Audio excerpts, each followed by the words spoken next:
In this example, we are looking to find the area between these two curves. These are the two functions for it. I didn't know what they looked like. I threw them into Desmos, and this is what it looked like for me. And this helps me figure out that this is the area that we're trying to find the area between these two curves.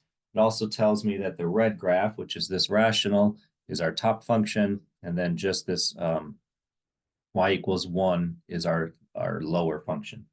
So it also helped me without having to do the math of figuring out where they intersected to kind of help me figure out where my bounds are. If I didn't have a graph for it, I would need to take this equation and set it equal to this equation and solve.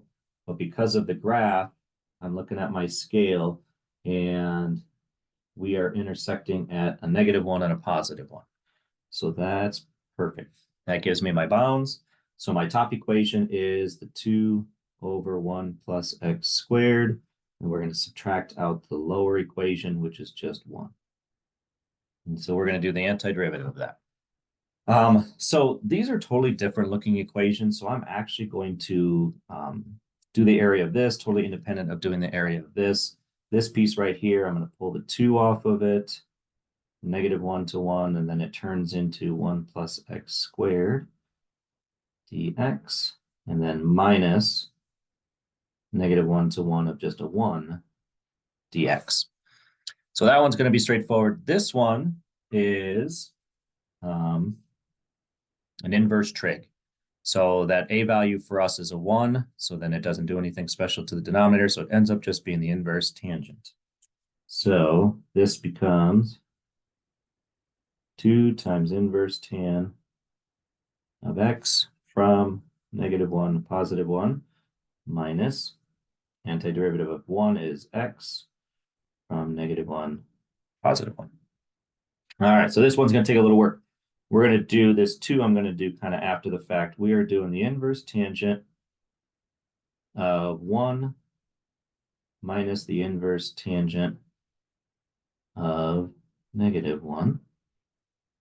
All right, find that area, minus, then we'll take a 1 minus -1 for the linear. All right, so inverse tangent is we're trying to find the angle that's going to get us this. And so there's a visual that I could do to this. And here's our tangent. You might just know it anyway, but our tangent graph has asymptotes from -π/2 to π/2. And then this is π/4, and this is -π/4.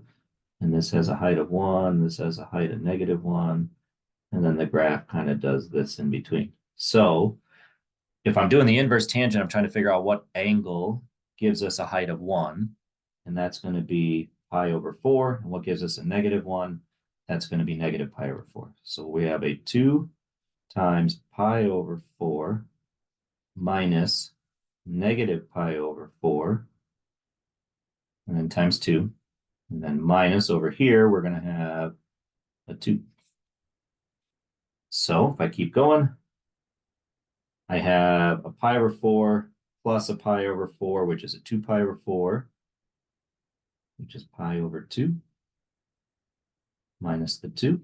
So that becomes just pi minus 2. And that would be the area under that curve right there.